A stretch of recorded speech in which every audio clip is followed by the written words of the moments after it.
Fire Force is a lot of things, but mainly it's a story of mystery.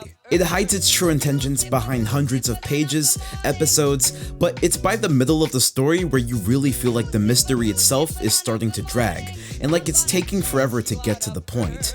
And the story seemingly knows that because by season 2, confusingly, it's revealed that the conspiracy behind the corrupt religious systems of the world that the characters have been investigating was that there isn't really anything out of the ordinary about them. Like, there's nothing intrinsically wrong with the church system some of these characters believe in. The squads our main characters encounter, or the society those squads provide for, but instead, well, who would have thought? The people in bad guy clothing with bad guy powers and bad guy ideals were the bad guys all along. Who are these guys? They are S.H.I.E.L.D. Well, actually Hydra, but we didn't know that yet. Seriously? You didn't? I mean, they look like bad guys. The characters certainly go through things. They learn micro lessons that get them ready for their next fight. They get stronger, but Company 8 from the first arc is pretty much the same Company 8 by the end.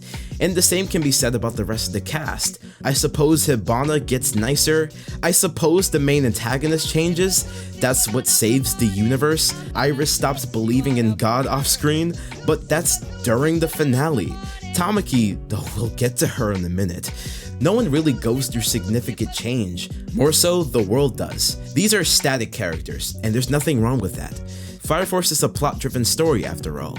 The only reason that all of these guys are so static is because the story isn't about them. The story is about its own lore, its own mystery, its own questions. But when you forsake your own characters, I would hope it's for a better reveal than just, what if God was the devil? Or we're actually the ones who created God this whole time? You know that's not an original message, right? I mean, I've watched every season of Rick and Morty as they were coming out. I could have came to that conclusion myself.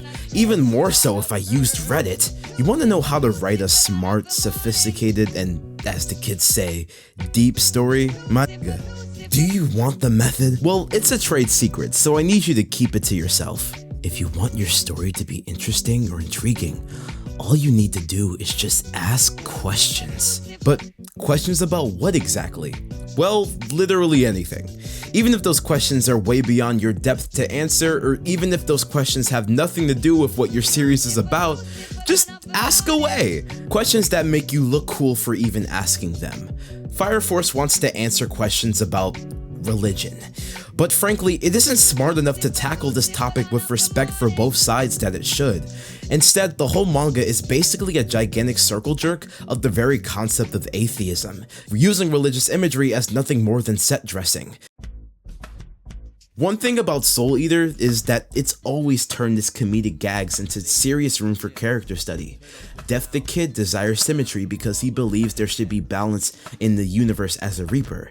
Soul acts nonchalant because he can't afford to care. Stein is an insane mad doctor trying to fight his own urges. And Krona's meekness is born out of their trauma. Okubo tries to do the same thing in Fire Force. There's an autistic guy who forces his fantasies on others because, well, those fantasies drive him to make something out of his depressing life. Maki is insecure about being a muscle-bound freak because her family made her think that women would be better docile. So obviously this guy has a knack for turning one-off gags and making them actually represent something serious about the characters. Tamaki, though, is different. Her lucky lecture doesn't say anything about her.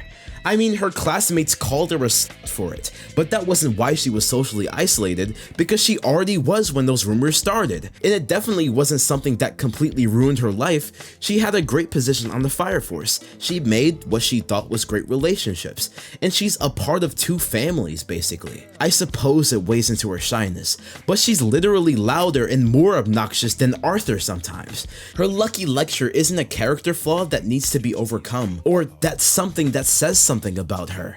Her flopping all over the place and getting nude is just a thing that happens sometimes. That was until chapter 281 and whatever episode number it was. We're given an explanation for this curse of hers. The basic synopsis of the story's mystery is that there are concepts of the world created by human thoughts and desires, and through the flames of Adola they are given form. It's like cursed spirits, almost. Whether that be a doppelganger, who are doubles of people we know, flanderized to one trait, even though all the characters in the story aren't even given enough spotlight to have more than one trait, or central pillars of human existence. In Tamaki's case, she's the pillar of sex, humans' need for eroticism. Because folks, this is the bottom line the story is trying to picture. If you have a problem with the way Fire Force flaunts Tamaki's body, then you're just a prude. At best, it's an excuse for jealousy. You can't look as good as Tamaki does. So in your own way, you're oppressing a human's natural instincts of expressing their lust, all because of an insecurity within yourself. Humans need eroticism, even if you're so up your own ass to think it's something to hide and be ashamed of. Hey asshole, I have no problems with horny subtext and stories, but you are not Kill la Kill, and this is not some smart rebuttal to those who censor sex to protect themselves. This is just an excuse for you to keep molesting Tamaki with the camera. This is what I mean when I say if you want a story to seem smart, you ask irrelevant questions you are not equipped for. Why does the anime scene have such fascination with sexualizing its teenage characters?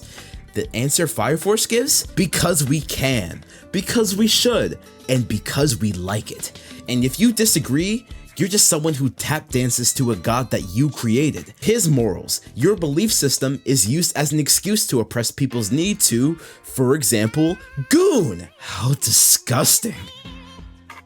Shinra talks a lot about hope, that humans shouldn't succumb to death as their only rationale for freedom, how life isn't an entanglement. But all of these things ring hollow. The story lacks the ability to answer any of its questions about beliefs, imagination, escapism, and humans' need for truth and independence. And also, the characters have been one note this entire time, so there isn't even a way to encapsulate these ideas into the cast like the final arc wants to.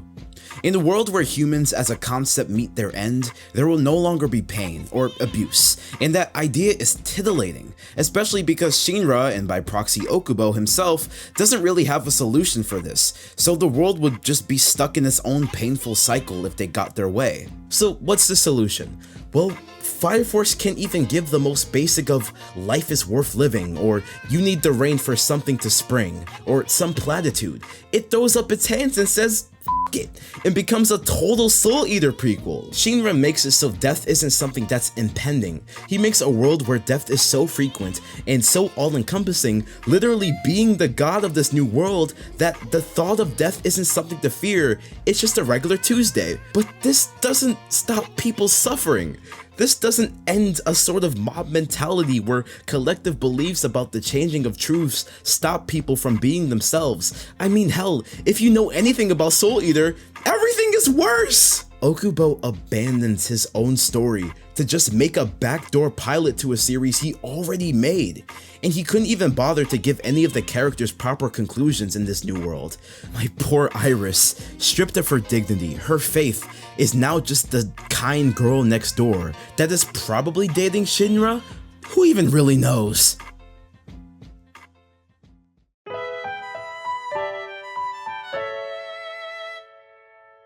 There are people in this world that devote their lives to being their own gods, or acting in defiance to a being they don't even believe in.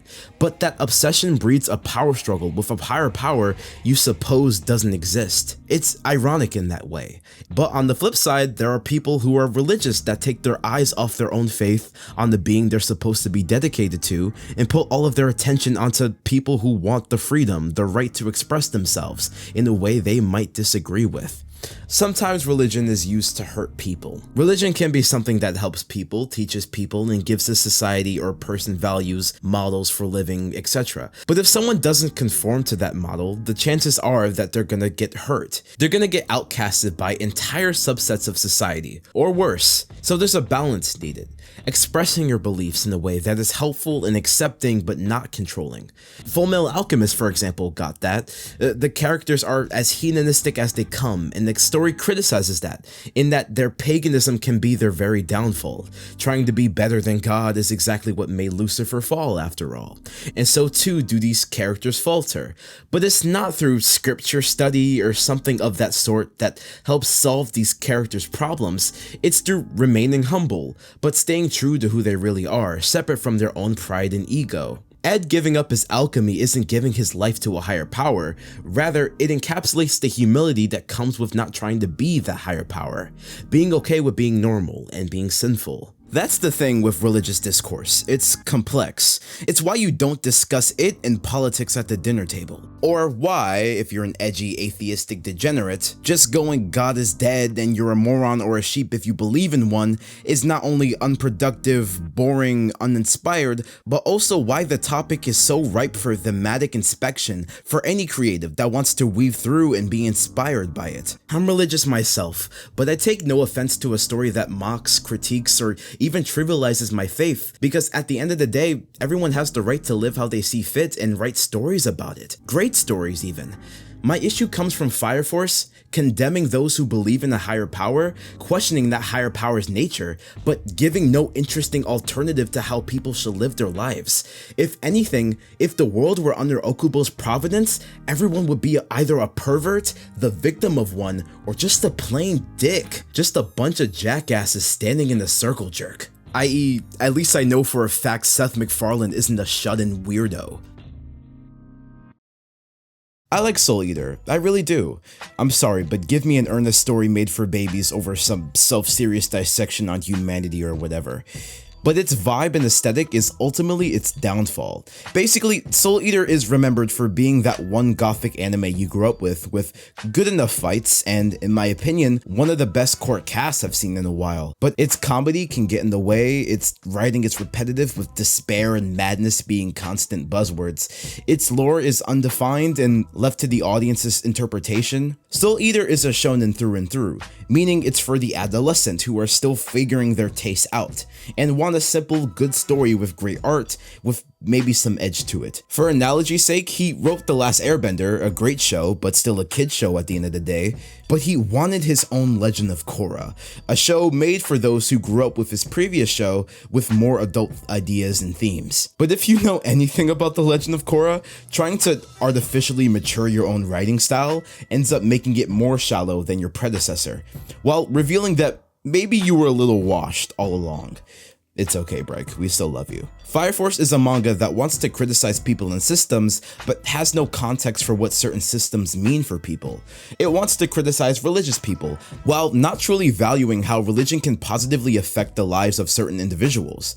It wants to advocate for eroticism, but in a way that's exploitive and tactless. It wants to remind the viewer of their impending doom, but not console them enough to find answers for what that doom means. It wants to criticize the audience metacontextually for having such a shallow perspective of the characters in the story, while doing almost nothing to take advantage of those same characters, leaving them pretty three-dimensionless. And hell, even if it wanted to, the cast is simply too big, a problem that Soul Eater's cast never had because it was small and intimate.